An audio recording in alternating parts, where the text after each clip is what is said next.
Reliable TV, dependable TV, incomparable. We are the best. Reliable TV, àjànàkú kọjá mo rí nǹkan fìrí. Ẹ ti ń wò wá lórí ètò yìí, ẹ káàárọ̀, ẹ káàsán, ẹ kú ìyálẹ̀ta, ẹ kú àṣálẹ́ gbogbo ibi tí ẹ ti ń wò wá láfíríkà ní diaspora tí ẹ ti ń jẹ mùtùmùtù gbogbo tí à ń mú wá èèyàn ní Reliable TV. Gẹ́gẹ́ bẹ́ẹ̀ ti mọ̀ pé lókèlókè lẹ́yìn àwòdì fò ńlẹ̀ńlẹ̀ làwọn ẹranko tí wọ́n ti ń rìn iṣẹ́ ti wà ní òwò wà ní o. Níta bá mu wá ò lè fẹ́ẹ̀kì original láwọn sọ fún ti ayé àìnípẹ̀kun. Ẹ dákun ẹ wá bí jókòó lé o kẹgbọ́n tá a fẹ́ wí lónìí ó yàtọ̀ sí tẹ́ ti ń gbọ́ látẹ̀yìnwá ní orí ètò wa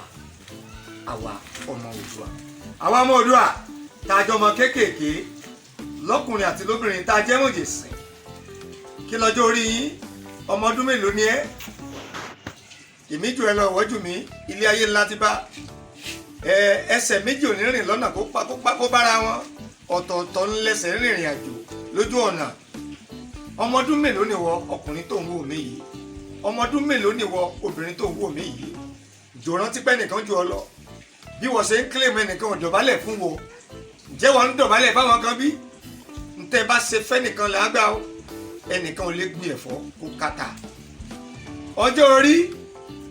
ipò ńlágbá àwọn ọ̀dẹ̀ kan ò tiẹ̀ gbọ́n wọ́n máa kílèmù ọjọ́ orí kiri. I am now at 40 years. A fool at 10 now is a fool forever. Ntọ́ bá àchífù ńláyé fẹ́ mọ̀ ó ṣe gbọ́jọ́ orí ẹ̀ gbé nìkan.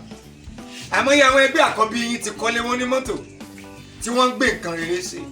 Ibi tó bá yé tiẹ̀ dé náà rí láì ní respect. Àwọn àgbàbọ̀ wọn sọ̀rọ̀ wọn kò wé nìkan. Wọ́n níjọ́ tọmọdé bá ti pinnu tó bá ní tòun bá dàgbà orí ẹyẹ lé ló ẹ̀ máa fọ́pọ̀ mu. Ẹlẹ́dẹ̀ ẹyẹ lé òní tó dàgbà. Ìwọ ọmọ alárìífín ni mò ń bá sọ̀rọ̀ yìí o tó jẹ́ pé ìwò rẹ̀ gbé ẹ tiẹ̀ kó tutọ́ sí lára àwọn ẹgbẹ́ ìyá yín àwọn ẹgbẹ́ baba ńlá baba yín àwọn tó bí baba yín àwọn lẹ́ẹ̀fì máa kọ̀rọ̀ sọ gbogbo tó bá ṣe ló gbà ó. Níbo lọ̀rọ̀ mi ń lọ gan pẹ̀tẹ̀pẹ̀tẹ̀ lọ̀rọ̀ tó wà ńlẹ̀ yìí ẹ̀hún kálukú láti mú tiẹ̀ ni. Ẹni tí ò bá dàgbọ́ gbọdọ̀ rágbàfín ẹni tí ò bá ní fárúgbó lọ́pàá kò gbọdọ̀ gbà tọwọ́ ẹ o. Yorùbá wa bọ̀ náà ń bẹ wọ́n ní ẹni tó bá ti ń wà gbà hóíhóí wípé ká gbà tètè kú ọmọdé tiẹ̀ gan ò ní dàgbà. Èèyàn adé á fún ẹyẹ àwòdì àmọ́ ìyá adìẹ ló yóò dàbúkọ àmọ́ àwọn àwòdì kan àwọn fẹ́ jẹun lóde ọ̀run wọ́n wà fòfẹ̀rẹ̀ wọ́n wà gbòròmọdìẹ èèyàn tó ń jẹ tiẹ̀ ayé ò ní gbé wa kékeré pa ò lágbá lọ́lọ́. Ẹ wò mí ẹ tún mi wò lágbo òṣèré tíátà ní sinimá mo mọ̀ pé mọ̀ mí dáadáa lẹ́yìn tẹ̀ ń wò mí lẹ́nìí Kọ́láwọlé Badà tó gba ayé mọ̀ ní BK ni Mr Concept àlùbáríkà tó yàgò scan. Ẹ ti mọ̀ wá kì í sọ̀rọ̀ 30 years tá a ti ń ṣe sinimá tó ní àlùbáríkà tó sì lóko dáadáa àti láwọn ọmọ tá a bí sínú iṣẹ́ yìí ní tó wà UK tó wà ní US káàkiri aláwọn ọmọ tó wà ní Ireland tí wọ́n ń produce tí wọ́n ń ṣiṣẹ́ àsìkò wọ́n farabalẹ̀ kọ́ṣẹ́ wọ́n sì fi ìwà kún. Mo fẹ́ sọ fún yín lónìí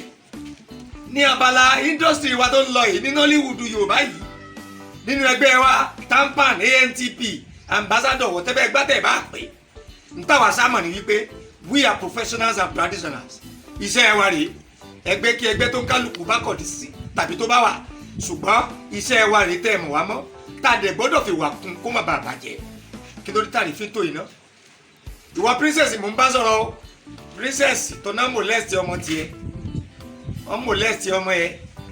yíyún ti di àfisẹ́yìn tẹ́gùn fi sọ tó o gbé bàbá Àjẹsà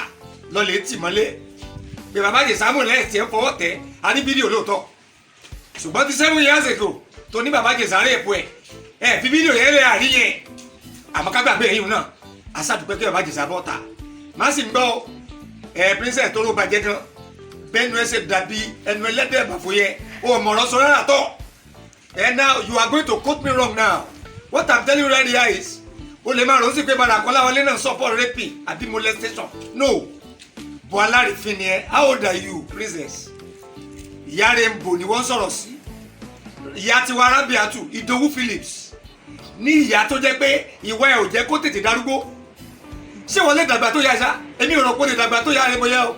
pẹ̀lú tí wọ́n lọ ń sọ lórí social media àwọn ọ̀gá wa Jídé Kòsọ́kọ́ yín kákọ́dì wọ́n dẹ̀ ń kọ́ọ̀bù àwọn ọmọ àwèrè yìí ká tó sọ̀rọ̀ ẹ ti lọ sí íńtánẹ́ẹ̀tì ká tó sọ ti lọ Instagram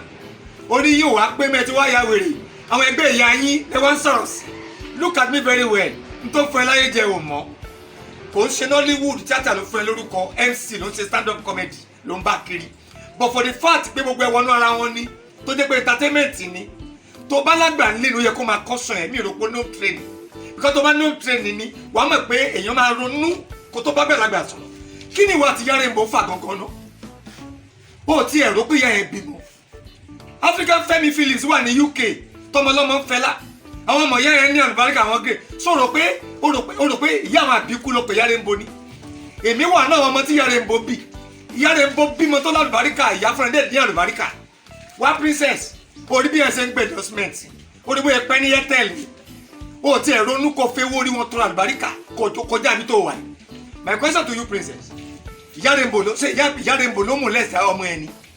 òwò mú Ìyá Rainbow kọ́kọ́kọ́ kò sórúkọ tó pè yẹn tó ẹ̀yin èèyàn tẹ̀ ń wo fídíò nílẹ̀ ẹ̀bùn ẹ bá mi share ẹ bá mi gbé káàkiri ẹ jẹ́ kó dọ́dọ̀ princess pé kó lọ lẹ̀ níbi tó ti fi bù kó má try láti sọ sí Ìyá Rainbow mọ́ otherwise èpè á pọ̀ lórí ẹ̀ o àgbógbó ẹ̀yin tẹ́ fi ìwà àrífín burúkú jọ princess látòrí ọ̀rọ̀ bàbá Ìjẹ̀ṣà ẹ tètè spread ẹ̀ débẹ̀ kẹ́ lọ stop ẹ̀ torí inú mi ti ẹ̀dùn fáwọn tó ń kọ́mẹ̀ntì sí princess láàárọ̀ yìí tèpètèpè ni wọ́n fi ń kọ́mẹ̀ntì sí ẹ tó ń bú ẹ òdẹ lójútì náà wọ́n ti pè fún tó ń rojọ́ lọ náà ni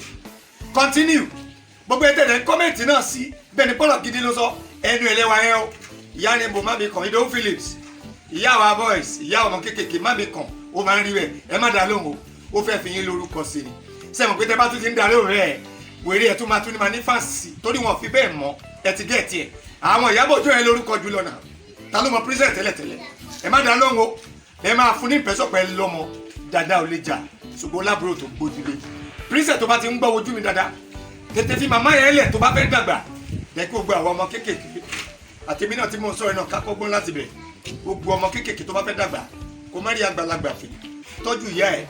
tọ́jú bàbá ẹ̀ kó tọ́jú àwọn òbí ẹ̀ kó ṣe nọ́mà kó lè bá a pẹ́ ní òde ayé gbogbo òní fayélẹ̀ lójijì o Nollywood ẹ̀yin ọ̀gá wa tẹ̀ ń ṣe gid ẹ lọ regulate ẹ̀ káwọn idiot yìí kọ́ yé wọnú ẹgbẹ́ yìí mọ́ àwọn single mothers tí wọ́n ní direction wọ́n kàn ń jọ industry ni tó bá ti kọ́kọ́ gbà wọ́n bọ̀ ní industry wọ́n fẹ́ wá art ẹ regulate ẹ̀ débẹ̀ sódà káyé gba àwọn olóṣó sínú industry wa mọ́